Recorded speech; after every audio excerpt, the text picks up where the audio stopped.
आइए हम उज्जैन शहर के हाल जानें।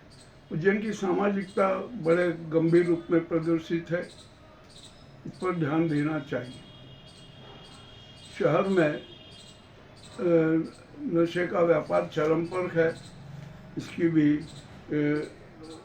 जानकारी प्रशासन को होना चाहिए और कठोर से कठोर कार्रवाई की जाना चाहिए। यहाँ पर आत्महत्याओं का दौर थम नहीं रहा है। रोजाना आत्महत्याओं के समाचार मिल रहे हैं। एक बुजुर्ग लायक युवक ने आत्महत्या की।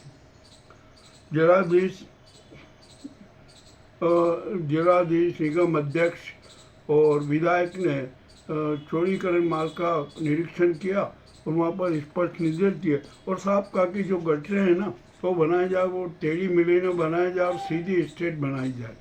अब यहाँ उज्जैन में 2 एलिवेटेड ब्रिज बनाने का है, उस पर 653 करोड़ रुपया व्यय होगा। क्षिप्रा गंभीर रूप से प्रदर्शित है, उस पर भी कोई किसी प्रकार का कुछ काम नहीं हो रहा और क्षिप्रा प्रदूषित पानी की डबरी बनती जा रही है। 5 जून को गंगा दशहरा मनाया जाएगा और उस दिन क्षिप्रा परिक्रमा यात्रा निकलेगी। हम तो कह रहे हैं कि क्षिप्रा परिक्रमा यात्रा है ना, उद्गम से लेकर समर्पण तक होना चाहिए। खाली सिर्फ 1-2 दिन की दिखावी यात्रा से कोई अर्थ नहीं है। अब यहाँ पर शहर में अतिक्रमण की बहार है, हर जगह अतिक्रमण है। अतिक्रमण हटाए जाते हैं एक दिन, दूसरे दिन वापस अतिक्रमण हो जाता है। तो इसके लिए भी है ना एक कठोर से कठोर कार्रवाई की जरूरत है। जो सामान जब्त किया जाता है वो तो किया जाता है, परंतु जो अतिक्रमण करता ऊपर है ना, कम से कम 5,000 का जुर्माना और राजस्व की कार्रवाई करने का व्यवस्था की जाए ना, तो पूरी व्यवस्थाएं सब सुधर जाएगी। अतिक्रमण करने से सब कोई हिचेगा। एक डीजे चालक है, जो डीजे चालक का ऑपरेटर था, उसकी एक मौत हो गई, बाद में मिला। जो भी हुआ अब दिगंबर जैन मंदिर जयसिंहपुरा में है ना, संत समागम हुआ। वहाँ पर बहुत संतों का जमावड़ा हुआ, भक्तों का जमावड़ा हुआ और अब जयसिंहपुरा जैन मंदिर का विकास होगा। बड़े भव्यता से लगभग 8 करोड़ रुपए से अधिक का है ना व्यय होगा। सारी प्रक्रियाएं पूर्ण की जाती है और हमारा शहर है ना बड़ा विचित्र है। ये तो शहर घोषणाओं की वर्षा से ही तरोबर है। बिल्कुल इतनी घोषणा हो चुकी है कि घोषणाकर्ताओं को याद नहीं कि उन्होंने कितनी कितनी घोषणाएं की शहर के लिए और क्या क्या होगा। अब मामला बड़ा अजीब सा है। हर चौराहों पर यहाँ पर है ना जाम की स्थिति लगती है और अभी जो जैसे कि हमें सूचना मिली है कि अब अतिक्रमण करके जो ठेले वाले और जो ये बाधा बनते हैं ना, अब इनके खड़े रहने के लिए गाइडलाइन डाली जा रही है कि उस गाइडलाइन के बाहर कोई भी ठेला खड़ा न हो और जहाँ पर रोड छोटे हैं ना वहाँ पर ठेले खड़े होने के पर बैन किया जाएगा। पुलिस को इस मामले में ध्यान देने की जरूरत है और जो अनेक मार्गों पर सेंट्रल पार्किंग होता है ना, उस पर भी नियंत्रण की बहुत ज़रूरत है। अब पुलिसकर्मी है ना, हमारे यहाँ के पुलिसकर्मी बेहद तनाव में, वो ड्यूटी से इतने तनाव में रहते हैं कि हद से ज़्यादा अनेक प्रकार के हादसे हो रहे हैं। महाकाल थाने के प्रधान आरक्षक देवेंद्र रघुवंशी का हार्ट अटैक से निधन हुआ और न जाने कितने पुलिसकर्मी है ना बेचारे नौकरी से परेशान हैं। और यहाँ पर है ना यातायात व्यवस्था चरम पर है, कोई ध्यान देने वाला नहीं, कोई कुछ करने वाला नहीं। और चरक अस्पताल भी है ना अनेक प्रकार के नाटकों का केंद्र बना हुआ है। और अब यहाँ पर है ना हमारी जो जनता है ना, जनता भी दोषी है। वो एक अच्छा नागरिक है, सभ्य नागरिक और स्वच्छ को शहर को सुंदर और स्वच्छ बनाने वाले नागरिक नहीं रहे। जिधर देखो उधर कचरा ही कचरा। सफाई व्यवस्था दस्ते नगर निगम कुछ भी कदम नहीं उठा और अब तो वातावरण में है ना छोटे छोटे बिल्कुल बारीक बारीक से मच्छरों का आतंक है। ये भी अब एक बड़ी समस्या है। और हमारे यहाँ के साधु संत हैं ना, इनकी तो हालत ही बड़ी विचित्र है। ये यहाँ पर क्या क्या कर रहे हैं इनके अखाड़ा में जब हमने जाकर देखा ना, तो थीम को ऐसे ऐसे रहस्य मिले कि जिसकी कोई सीमा नहीं। और शहर में है ना, अब तो शातिर हत्याएं भी होने लगी। ये बड़ी एक दुखद बात है कि शहर की सामाजिकता गंभीर रूप से प्रदूषित हो चुकी है। अब यहाँ पर किसको क्या कहें, हर जगह तो समस्याएं हैं। अवंतिकापुरी है ना, अब तो ये क्या लूटपुरी, डकैतपुरी, उन्मादपुरी और न जाने कौन कौन सी पूरी हो गई। और ये तो मैं कह रहा हूँ ना, हमारा उज्जैन शहर है ना, अनेक छात्र समस्याओं का अजायब घर बन चुका। और यहाँ पर गुंडों पर किसी प्रकार का कोई अंकुश नहीं लग पा रहा है। पुलिस को है ना कठोर से कठोर अभियान चलाना पड़ेगा, तभी यह गुंडागर्दी समाप्त होगी, अन्यथा शहर में गुंडागर्दी समाप्त होना बहुत कठिन है। अरे अनेक समस्याएं, कहाँ कहाँ और किस किस समस्याओं की बात करें। देवास के बस स्टैंड देख लीजिए, वहाँ पर पीने का पानी तक नहीं है, गंदगी रहती है, सवे रहता है और हर चौराहे पर जाम लगते ही रहते हैं। शहर में जल, वायु, ध्वनि प्रदूषण चरम पर गए। अब कहाँ है यहाँ पर। और शिक्षा का स्तर देख लीजिए, हम तो शिक्षा के स्तर पर भी बड़े चिंतित है कि आखिर हो क्या रहा है। और शिप्रा पर जो घाट बनाया जा रहा है ना 29 किलोमीटर के, वो भी एक बड़ी विचित्र कहानी है। अरे घाट बनाने की बजाय है ना आप रैंप बना दीजिए।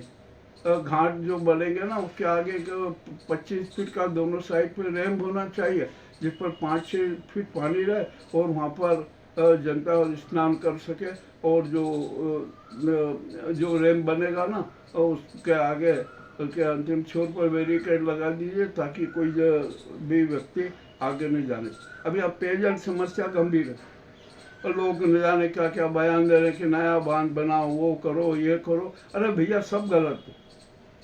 आप जरा सोच लीजिए कि हमारा गंभीर डैम है ना, उसका दूसरा चरण पूरा कर लीजिए। उसकी तरफ कोई ध्यान नहीं दे रहा। केंद्र सरकार, मध्य प्रदेश सरकार और स्थानीय प्रशासन कुछ भी नहीं कर रहा। यदि गंभीर डैम का दूसरा चरण पूरा कर दिया ना, तो उज्जैन को 200 साल तक पानी की समस्या का सामना नहीं करना पड़ेगा।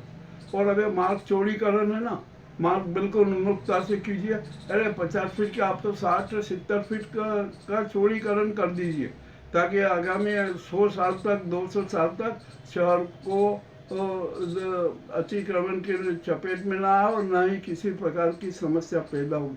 और एक मैं बताता हूँ, शहर में एक है ना सबसे बड़ी समस्या है कि जो पैदल यात्रियों की सुरक्षा की व्यवस्था करना चाहिए।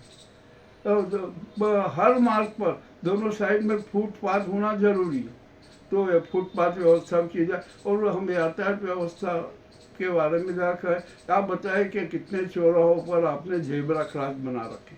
अरे मामला बड़ा विचित्र है। अब क्या हो रहा है, हमारे संत बहुत उपदेश देते हैं, भक्त उनको सुनते भी हैं, किंतु दुख भरी बात है कि कोई भी भक्त है ना संतों के उपदेश को जीवन में नहीं उतारता। ये सब समस्याएं हैं अनेक प्रकार के। और हम अपने तात्कालिक लाभ के लिए, तात्कालिक आर्थिक लाभ के लिए है ना क्या क्या करते हैं, किस प्रकार के अपराध कर बैठते हैं, ये इसका भी हमें संज्ञान नहीं है। इसी कारण हमारे शहर की सामाजिकता प्रदूषित हो। और यहाँ पर है ना अब तो बड़ी विचित्र स्थिति है। यहाँ पर हम क्या कहें और किससे कहें कि अब तो पैदल चलना भी दुभर हो गया।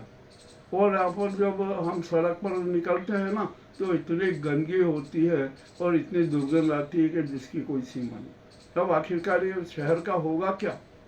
और यहाँ पर एक बात बताएं, आपने सीवरेज लाइन डाली, चले आपने सीवरेज लाइन का जब काम पूरा हो जाएगा ना तो सड़कों पर जो वर्षा का पानी होगा ना वो कहाँ निकलेगा, उसकी ड्रेनेज व्यवस्था कहाँ कैसे होगी, ये भी एक बहुत ज़रूरी है।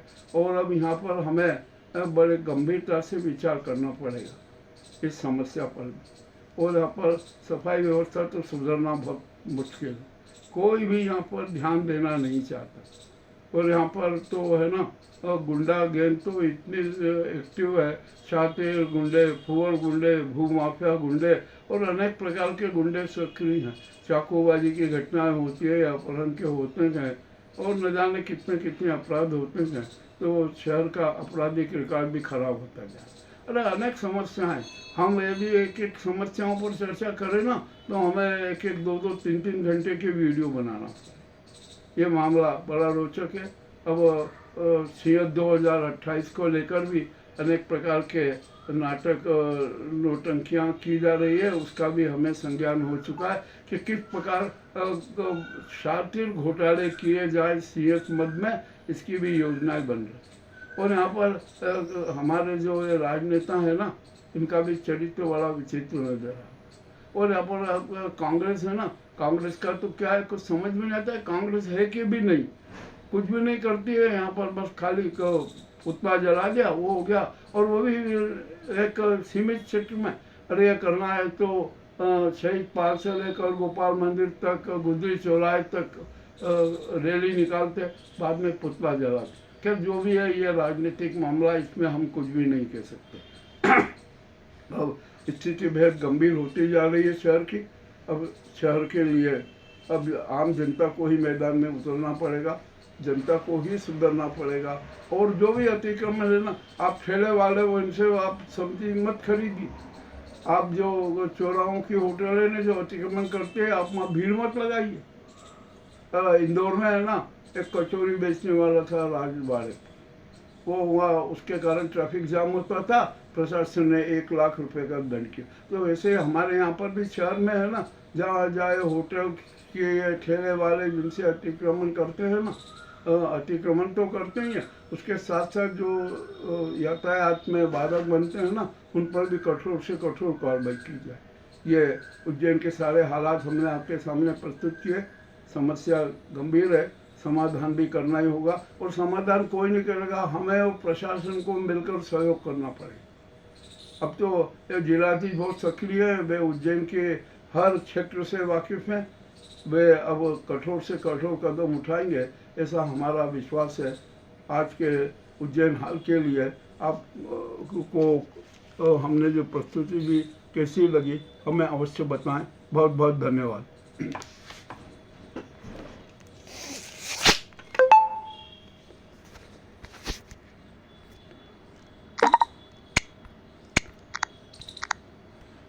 Home A